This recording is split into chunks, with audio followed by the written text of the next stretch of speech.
Hello, YouTube, and welcome to another episode of the In Your Head podcast. I am your host, as always, Jesse, and with me on the couch today, comedian, all-around great guy from High Note that I've seen around. You've been a blast to be around, sir, and I want to thank you for coming on, C.D. Schultz. Thank How are you, sir? I'm good. Thanks for having me, Jesse. I'm really excited to sit and talk with you. Get in my head. Well, we've done it to a few people. A few people have been a little weirded out by the way some of this stuff comes around, and I'm sure I'll be weirded out too, but let's just do it. All right, sounds good. So before you came here, I told you that you had to bring something for our statute of initiation, a little story that you might be able to share with the viewers, or something you might not be too proud of. So what did you bring for everybody? Well, this is something that happened to me when I was younger, and I think I was about 12 years old. My family is from Canada, from Saskatchewan, and every summer we'd go back and I'd visit my extended family, and they're very kind of conservative folks, kind of do right type people. My grandfather was actually the mayor of the town. Nice. That my parents both grew up in, and this is my mom's father, and my grandmother, she was was a nurse and was very kind of tried to keep things on the right side, trying to very much so. And so there was the summer we would go and spend 3 to 4 weeks in Canada, visiting my family. And this particular summer was the summer that I decided to teach myself how to hock loogies. So I'd always felt that a good loogie hock was really what made you a man. So I all of my loogies were pitiful up until this point. So sure enough, I got real good. They were going far. I think around 12, you start to get your good hock loogie muscles. And the really diaphragm good starts to strengthen. Yeah. It's like that's when you're starting to become a man. Is when you're hawking really good lugs. And so basically, I got real good at it. And then we were at this playground, and my cousins. I'm the eldest of all the cousins.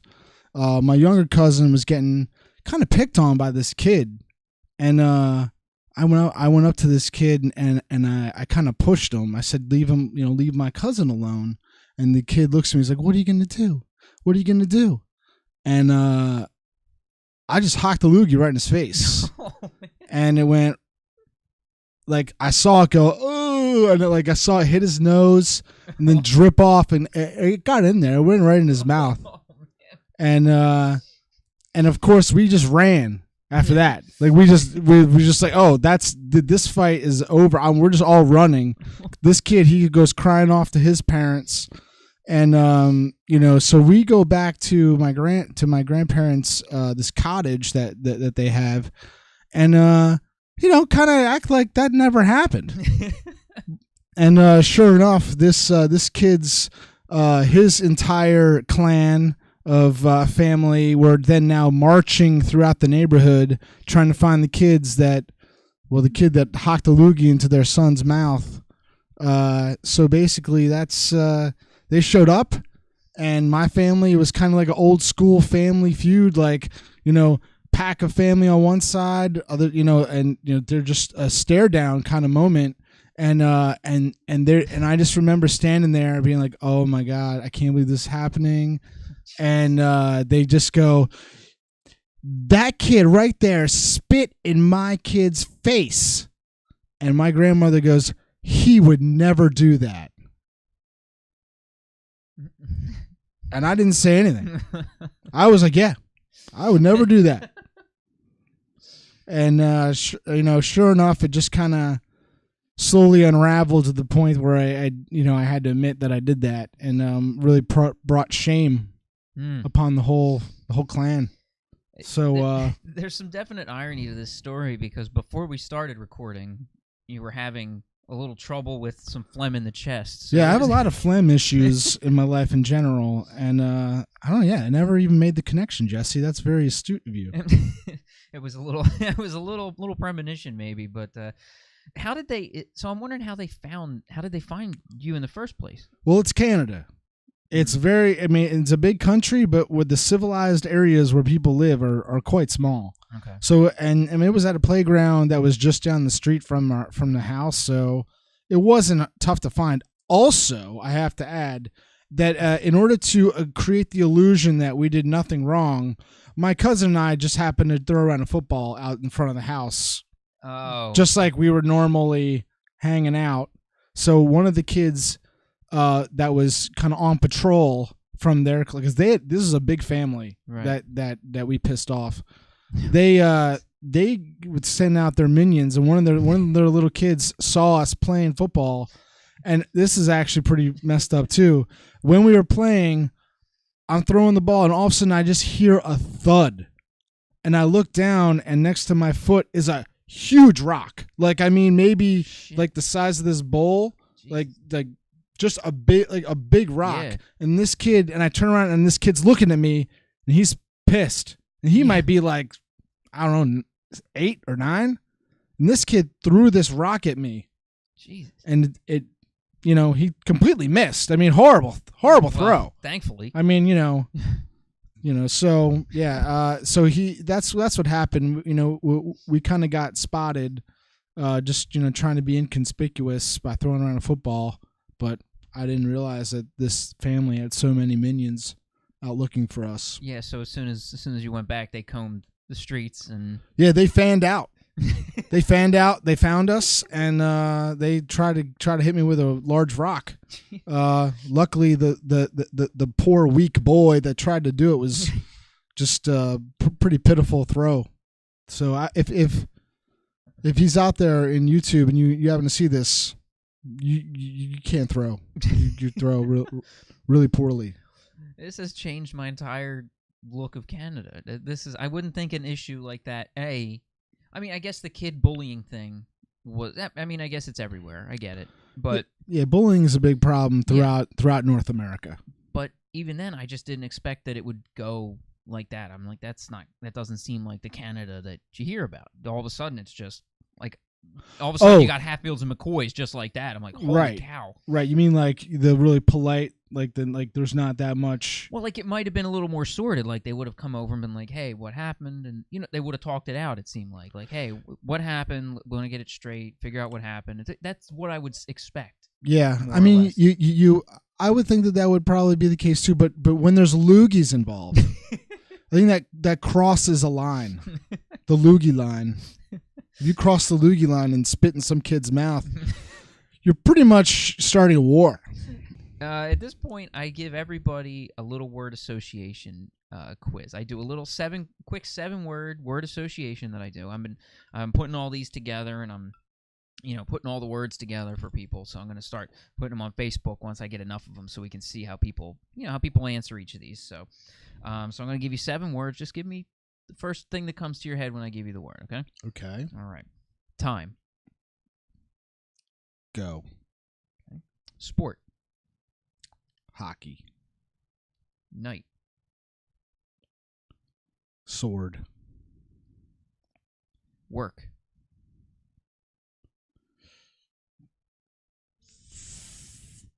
Right.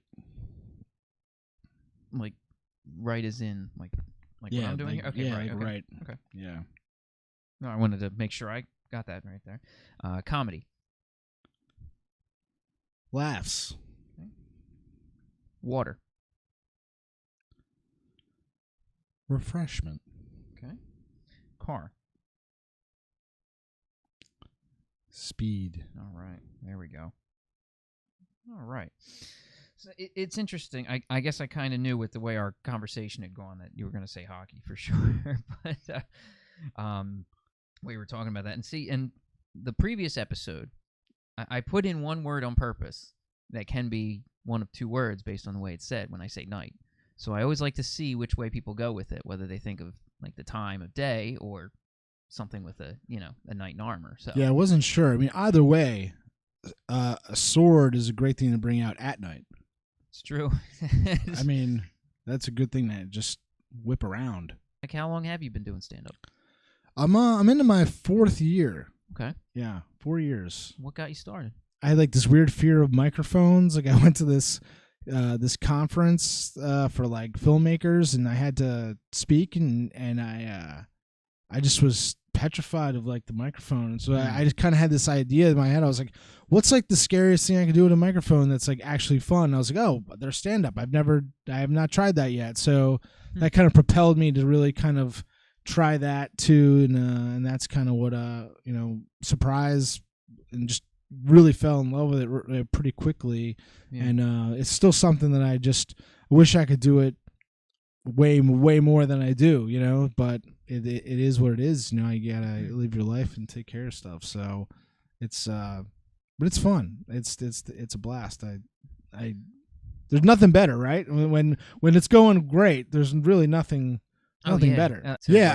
I mean, even if you make a great commercial or a video for Facebook, like you can see people react, or you can see them comment, but you really, it's still like strung out over a period of time. You know what I mean? It's not like a joke, man. A joke, you go up there, you tell that, you tell your joke, and if it works, it's just that you have that wall of like, oh yeah, that you really know. It's like that. It's not even so much. I mean, it's more feedback like that. I think I like that more than anything, how immediate the feedback is. Because sometimes you could say it and or come up with a bit that's like doesn't work at all, and that's cool. That's good too, because you're like, okay, now how do I tweak that to make that work? I still think it's funny. Part of making it a craft as opposed to a hobby, you're taking that way and finding out how to make it better, how to do it right, and how to, that shows a passion for something. And or like just a basic compulsive disorder, which I think is probably more along the lines for me. Like I think I have a little bit of like an OCD when it comes to that kind of thing, where I'm like, I am just gonna keep trying this and I'm gonna keep tweaking it until I can get it the desired reaction that I want. Otherwise, it's gonna burn at me. But that might not be bad. I don't think it is. I mean, I think it's great for comedy. It may not be great for other things in life. Like it may make it really hard for me to go and like make a decision in like an aisle in a store. Sometimes I'm like, oh, how do I But when it comes to or even like excruciatingly putting together a set list, but it's part of my process. I can't deny that my process is part of this agonizing kind of going over it and over and over it and trying to get it just right. So that is definitely part of how I do comedy, which is why sometimes it's like, I can find it getting kind of exhausting, so and those are times when I might walk away for a week or two and just kind of, let my mind sort of wander a little bit. And then that's when I go off and come up with new premises or, and then, or I might rework something from 3 years ago that becomes something, that's even, better than what it was. Or it's good to have a balance. Yeah. It's good to have that balance because, I mean, I see like you enjoy comedy, like you said. You hope to be doing it for a long time, but it's also not the thing that's going to consume your life. But for what it is right now in my life, it's something that I really enjoy doing, and I like to do it in intense spurts. I find like for me, like that's what I really like. I'm a very all or nothing kind of person, so and I like. I'm very intense when it comes to doing the stuff. So, but almost intense to an unsustainable way. Like I don't think I could be as intense as I am for a long period of time. I need to I don't know whether it's because I played hockey growing up and there were shifts. I don't know. It could be like I often wonder about that. If it's like do I do comedy in shifts? I mean, maybe I do. This was a fun moment for me and my friends on the Super Bowl, and I know you know what I'm talking about. Unless you don't want me to bring it up. No, you can bring it up. I mean, I don't know about the intellectual property on it, but yeah, you can bring it up. Well, I mean, I don't know if I'm going to get in trouble mentioning it or anything. I wouldn't worry about it. Okay, all right. Well, to anybody who watched anything around, the Super Bowl day, there was the Puppy Bowl, which airs every year alongside the game. And so, if you watch the Puppy Bowl, I believe during the Puppy Bowl halftime, if it was, I think that's when it fell. It was actually in the lead up. Right. In like the hype, part of the hype portion to get ready for the puppies to play. And we were watching this, so we were watching, we had a party, and we always have the Puppy Bowl on beforehand at my friend's party, and we were watching, and all of a sudden we saw you show up on Animal Planet doing a locker room scene, pumping the puppies up, and we lost our minds. We thought it was hilarious. We were like, oh my god! Like, luckily they had the Comcast, because we noticed it like a little bit in, and we were like, holy shit! Like, and then we rewound it and we watched it. We were blowing up our Facebooks and stuff like that. Everybody was talking about it. We thought it was amazing. So yeah, they did a really nice job putting that thing together. I just showed up for a couple days. They gave me a very long script. And then told me to improv on top of what was there, and they cut out a bunch of stuff, but what they put together, I thought it was just great. I watched it with my kids, and they thought it was hilarious, and I thought it just turned out so well. I mean, everybody in it was so funny, and it's for like a really broad audience, and I think it worked for what they were trying to put together, which was like a mockumentary of Hard Knocks, basically. You know what I mean? And it's called Puppy Bowl Training Camp Confidential. It's available on YouTube and on Animal Planet. So if you haven't seen it, check it out. Before we started recording, I gave you the full circle test, our usual test, and so here you go. I'll bring that up for everybody to see as far as what you drew. So pretty easy for everybody to tell. We got some interesting glasses that we see here, eyes and or glasses. So why did you go to this first? Let me ask that. I don't know. It was a bunch of circles, and I think what your prompt for me was like something that said something about myself, and I don't know. I've worn glasses like my whole life pretty much, and I don't know. I just saw glasses, and so I started making glasses out of it. You even got extras on you at the time. So. Yeah, exactly. And I don't know. I just saw glasses right away. I also have a thing for eyes are really interesting. Whenever I see circles, I just think of eyes. But and I thought it would be fun to kind of do something a little more cartoonish, maybe something more Muppet-ish. And then I had I ended up with an extra one when I was like, oh, that could be a monocle. Nice. And then I got the crazy reptilian eyes, sort of like the conspiracy stuff that I think is funny. And then the sunglasses, which are, kind of classic. I know they were all round. I don't really wear round glasses, but I'm not really a round glasses guy, but it's tough to pull it off. That's kind of the thought, was just, they just look like glasses to me. No, it works. It's so I saw.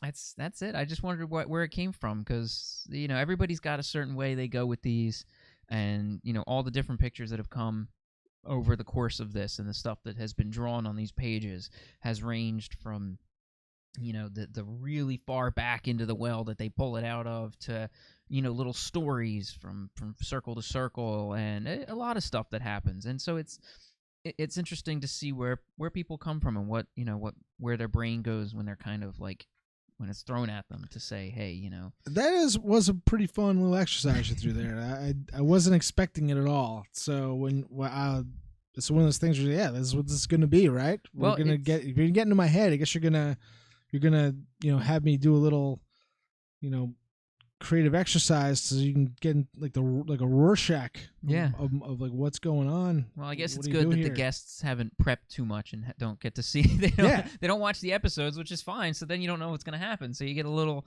I can't say like I corner them, because I've seen some of those shows, like was it the Eric Andre show that used to be on there, and I'm like, that just seems a little off to me. It just, you pull this poor guest on there, and they have no idea what they're in for. And obviously, you have to record a season of that before you can even think about airing it, because nobody would go on after that. Yeah. And I feel like I don't want to make it weird for my guests. Like, hey, come on, this is what this is what it is. We talk, and to ambush somebody with weird stuff. It just I feel like I would feel guilty bringing somebody on to a show like that. I just don't have that kind of. Maybe it's creativity that they do, but I can't do that to somebody. Yeah. Well, you ambushed me with this, Jesse. Well, it was a stretch. Well, don't worry. It's not. I forgive you. We're gonna. It was fun. Well, don't worry. It's only gonna go. It gets a little weird after this. Not too bad though. But nice.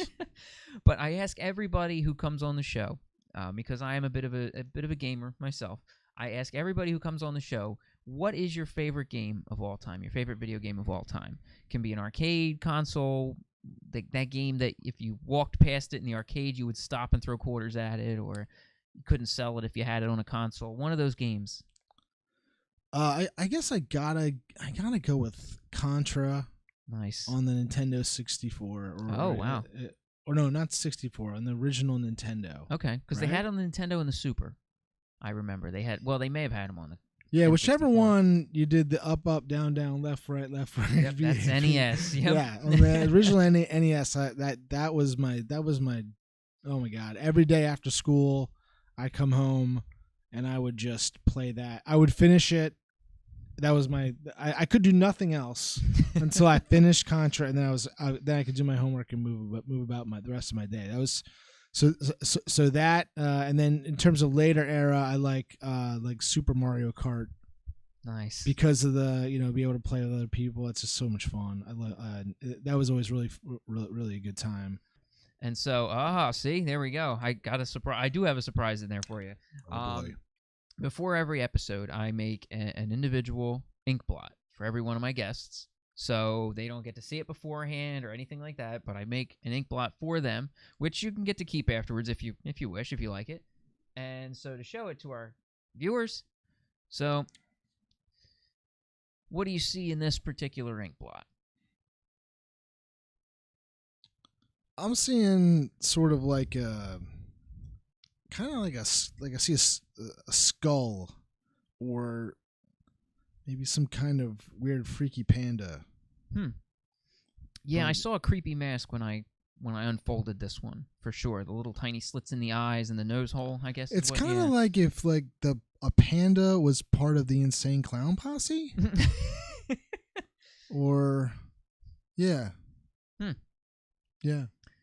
That's I mean it definitely it looks artistic, a rendering, but yeah, I definitely see it as like something that would be on someone's face for some reason. Yeah. If I was to turn it upside down, it kind of has a whole different thing to it.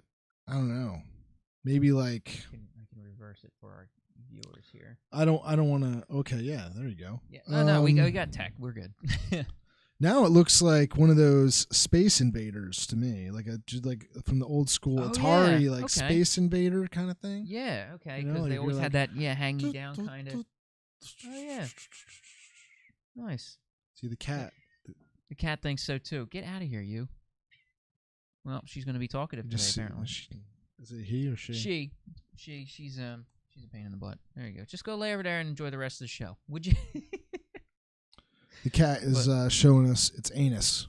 Cats will do that. Yeah, especially just kind of one. a hey.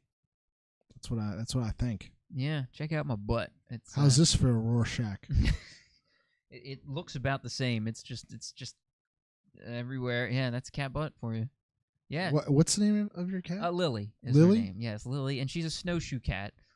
So if you've never seen a snowshoe cat, think Grumpy Cat, but as a full-grown cat. Because that's exactly what Grumpy Cat is. Grumpy Cat was a snowshoe cat. He was, just dwarfism. So that's why he looks the way he does. But he would have looked like that if he was bigger. I don't know much about cats. I specialize in puppies and dogs in general are more my that's who I've coached. That's really where you got to stick with my what experience. We hear you. I've never coached cats. I mean, I think they're kind of uncoachable. Yeah, I would think so. I mean, I would think you'd have to really, if you're going to push them into swimming, that wouldn't work. But it'd have to be something very solitary that kind of thing. And maybe a gymnast, a gymnast cat.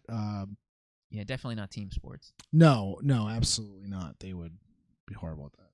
I couldn't even think of a. That's something that I could ask my guests. That would be something interesting. Well, if a cat could, if you would think a cat should play a sport, what sport should cats play? That would be an interesting question. That's definitely a question for the internet. Yeah, that'd be a Reddit one. Actually, I should put that on Reddit if I can get a subreddit going. I don't even use Reddit, but if you put that out there, I'm sure that topic would run for years. I'm gonna people would constantly be chiming in on that thing. Yeah, I'm gonna try to put that on Reddit and get it big before this episode airs, and then tell them to watch the episode. Look at that. Nice. So my vote is gymnastics. I think that they'd be great at gymnastics because essentially you could just take a cat and just toss it on a trampoline. It's already doing something. It's gonna do something. Yeah. And because they're known to land on their feet, they're pretty much gonna always get fives. Yeah. You know what I mean? I mean, even if they don't do anything, you can do the most awful performance, but you stick the landing. They're going to stick it every time. The last thing I always like to ask my guests is a question I've asked everybody since pretty much this whole thing started. If you could go back to a point in your life, if you could go back to a time in your life and stay there, I call this Groundhog's Choice. Like if you could spend, not a day per se, but, a time period, a couple weeks or a month or a time period that you could think of that you could go back to. Is there a time period you would want to go to and stay there? And stay there? Yeah, and stay there and live that time. I remember hearing that there's a religion that if you are good in your life, you can go back to the time in your life that you were the happiest, that time that you enjoyed the most, or that you would want to live in and stay there forever, and you could live in that time forever. And so that's why I asked people. I said, where would you want to go you would want to stay there? I got to be honest, man. I don't think that that's something that I would want to do. I got, I have kids. I can't just leave them. No, I can't go back there and stay there. No, I know, and that's fair. I mean, where's Dad? Dad went back to 1987? No, I can't do that. Well, because originally I had asked the question because I had said, like, if the original thing I'd asked in the first, like, maybe 20 episodes of this was I had said, well, if today was your last day on Earth, how would you feel about the life you've led? And then that's why I said that if you weren't on the Earth anymore, where would you go back to live? Where would you?